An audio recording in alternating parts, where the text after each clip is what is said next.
because this is the first time I really got in depth with you because I want to learn a little bit about you. Michael, man, how did you get here, man? You're 23. How did you get involved in mixed martial arts? You know, what was it for you and how long you've been doing it? And, you know, talk to me about your path into the sport. Yes. Well, at the age of 16, I walked into the living room, caught my brother watching Conor McGregor versus a Brazilian lad. Can't remember his name. Was not Aldo. It was in Dublin.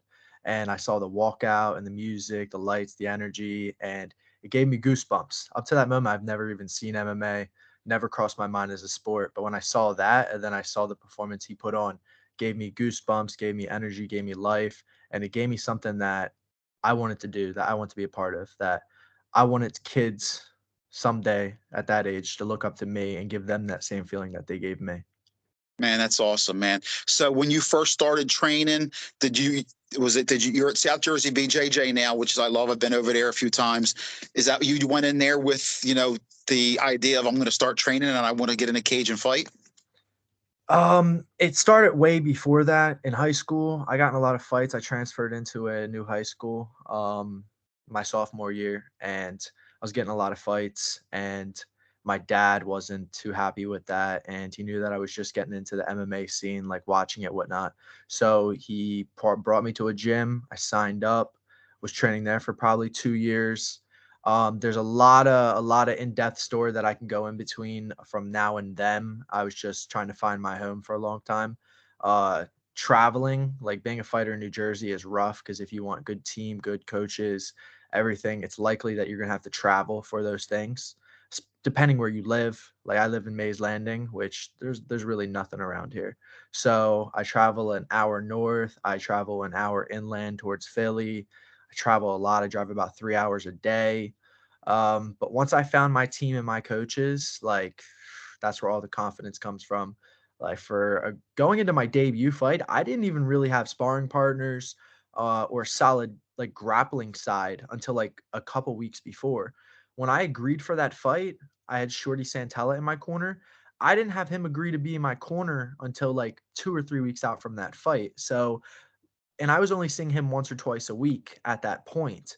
So I didn't have like a great grappling base or anyone like teaching me, and I was going into a fight against a grappler. I believe I've already told you about my striking coach, Danny Murray, professional boxer, fought with Top Rank, super technical, great boxer. He passes that information down to me, and I put that to use. But a major change is when I found out about South Jersey. I never really knew too much about them. I thought they were just like an Augie Brazilian Jiu-Jitsu school. And then I had a buddy from high school that trains there. And he's like, nah, bro, they got an MMA team. And I was like, really?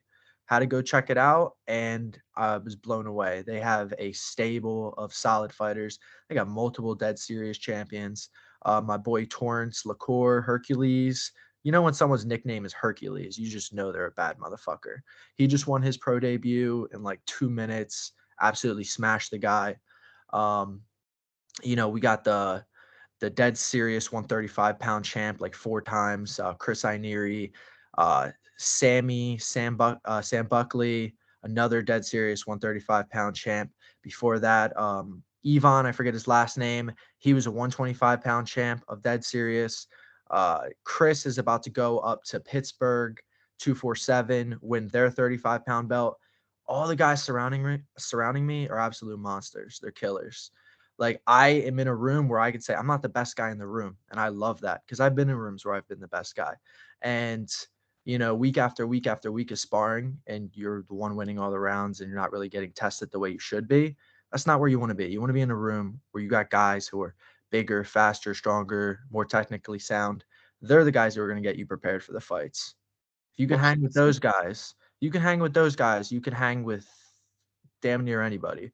I can tell you right now, Sam Cameron is not as good as the worst guy in my room. So he's in trouble. March 25th, Sam Cameron is in trouble.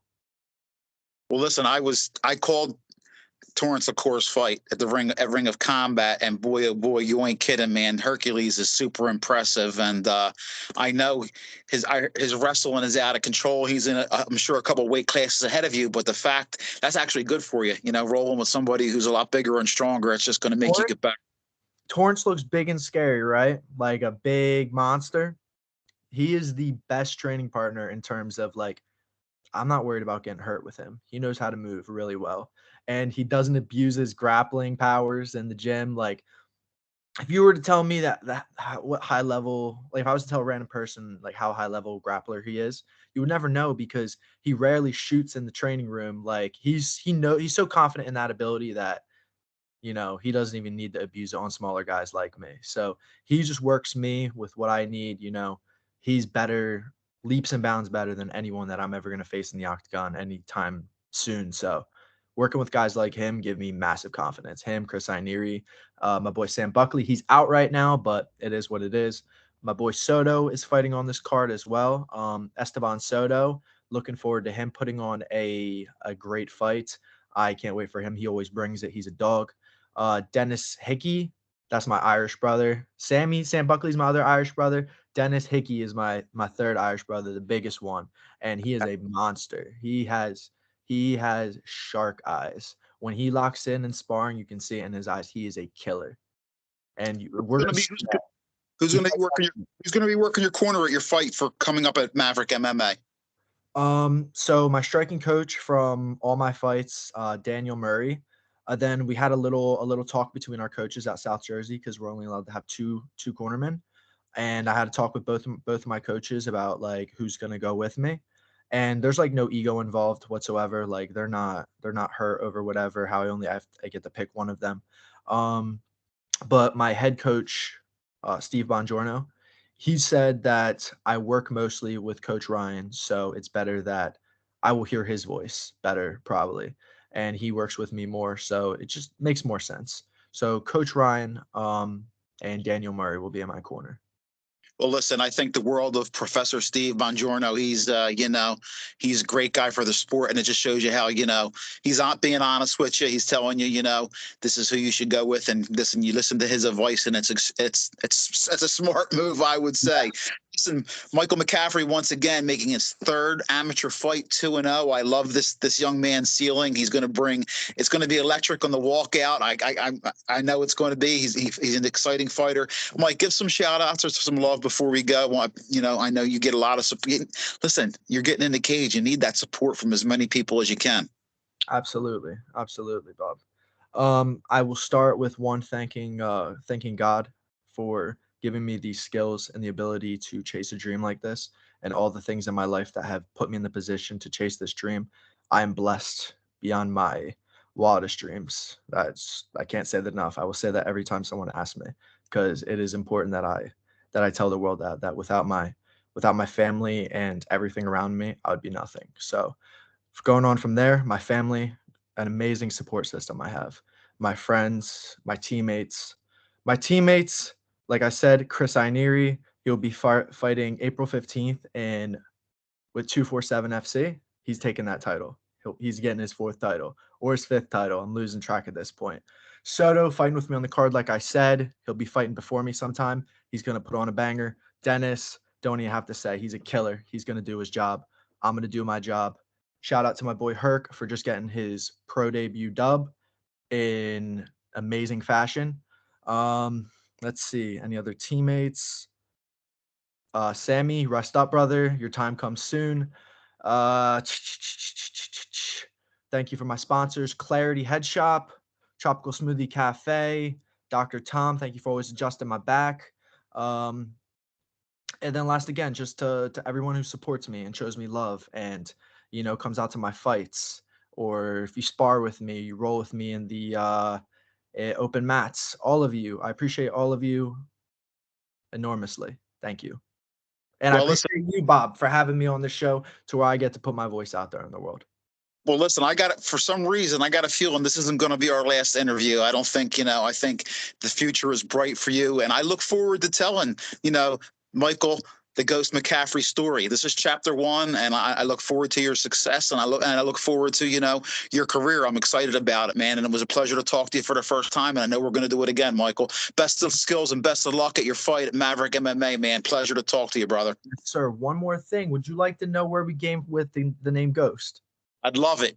Okay, so my last opponent, Elijah Davis. Okay, not to get into color or race or anything like that, but you know how when fighters fight, how they repost like the fight picture, right?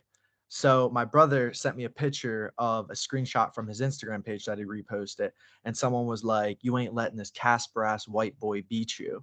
So after the fight, we were talking about things, joking about that, because I get jokes all the time for being pasty white, you know what I'm saying, Irish boy, and my brother was like, "Oh, we should call you Casper." I was like, "Casper? Nah, man." And then my one boy, Josh, he runs Clarity Head Shop. He is one of my sponsors. He was like, "No, the Ghost," and I it love just it. stuck with that. We like that. We like that a lot.